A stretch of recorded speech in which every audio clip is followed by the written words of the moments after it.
Welcome to MNA 360। इस video में हम देखेंगे कि एक इक्वेशन को सॉल्व करने के कितने मेथड हो सकते हैं। तो अब जैसा कि आप सामने देख सकते हैं कि मैंने यहाँ फैक्टराइज लिखा है।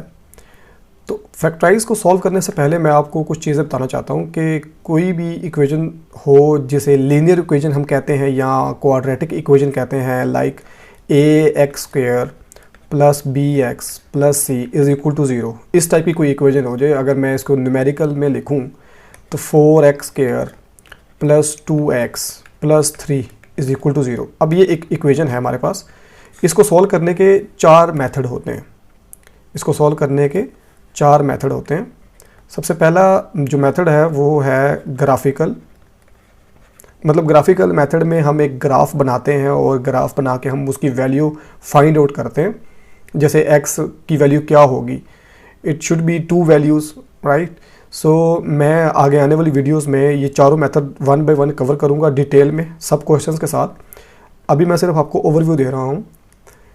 दूसरा मेथड जो बहुत पॉपुलर है वो फैक्टराइजेशन। याद रखिएगा, फैक्टराइजेशन का एक और नाम भी है जिसे मिड टर्म कहते हैं। मिड टर्म स्प्लिट या मिड टर्म फॉर्म हम इसको बोलते हैं। तीसरा मेथड है इसका कंप्लीटिंग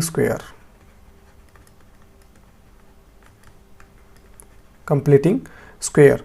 और जो चौथा मेथड और जो लास्ट वाला मेथड वो है यूजिंग क्वाड्रेटिक फार्मूला।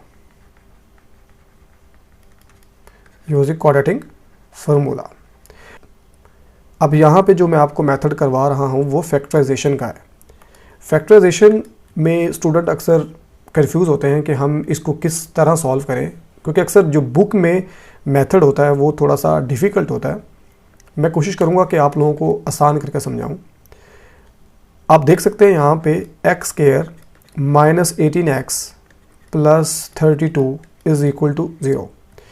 जब भी इक्वेशन हो इस तरह की तो आपको पता कैसे लगेगा कि ये फैक्टराइज हो सकता है कि नहीं। तो उसमें जो रूल मैं अभी आपको बताने लगा हूँ ये वही रूल हैं जिससे आपके ये क्वेश्चन सॉल्व होगा। आपने सबसे पहले पहली वाली टर्म को लास्ट वाली टर्म के साथ मल्टीप्लाई कर देना है। आपने फर्स्ट टर्म को लास्ट टर्म से मल्टीप्लाई करना है, तो लेट्स से 32x² आता है। अब 32x² आ गया हमारे पास। हमने कोई दो ऐसी टर्म्स लेनी है कि जिनको मल्टीप्लाई करो तो ये 32 बने, प्लस या फिर माइनस करो तो 18 आए। प्लस या फिर माइनस करने से क्या 18 आए। अब ऐसे दो नंबर फाइंड आउट करने के लिए आप क्या करते हैं, अब इसका हल ये निकालते हैं आप कि 32 को मल्टीप्लाई 1 से करो तो 32 आता है। ये दो नंबर तो मेरे पास आ गए। ऐसे दो नंबर मैंने ले लिए कि मल्टीप्लाई करो तो 32 आ गया, राइट। लेकिन प्लस या माइनस करने से 18 आ रहा है। 32 में प्लस 1 करो तो 33 आता है, माइनस 1 करो तो 31 आता है, जो कि हम ये इसको नहीं ले सकते। कोई और नंबर हमारे जहन में अगर आए तो 8 इंटू 4, 8 4 सा 32 होता है। तो क्या 8 और 4 को ऐड करने से 18 बनता है? तो अगेन ये वाला भी नहीं ले सकते हम। एक और नंबर है 16 इंटू 2, ये भी 32।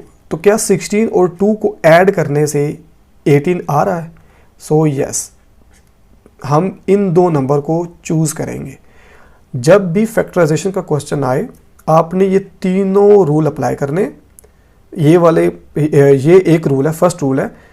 इस फर्स्ट रूल में 3 स्टेप हैं, अपने तीनों स्टेप निकाल लें, आपको क्रिस्टल क्लियर हो जाएगा कि इसको हम इसको कर सकते हैं या हम इस पे क्वाड्रेटिक फार्मूला लगा दें। क्योंकि अगर तो फैक्टराइजेशन नहीं होती तो हम इन चारों में से कोई और मेथड देखते हैं। अब इस क्वेश्चन को सॉल्व करते हैं।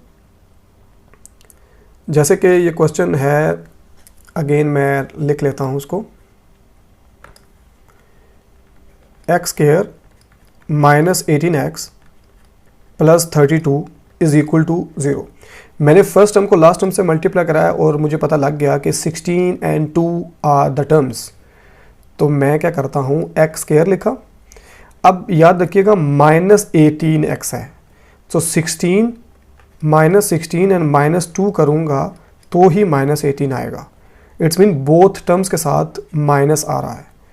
-16x -2x plus 32 right is equal to 0। इन दोनों टर्म में से क्या चीज़ कॉमन आती है? आप ये इज इक्वल टू 0 ना भी लिखें कोई इशू नहीं है, और लिख भी दें तो भी इशू नहीं है।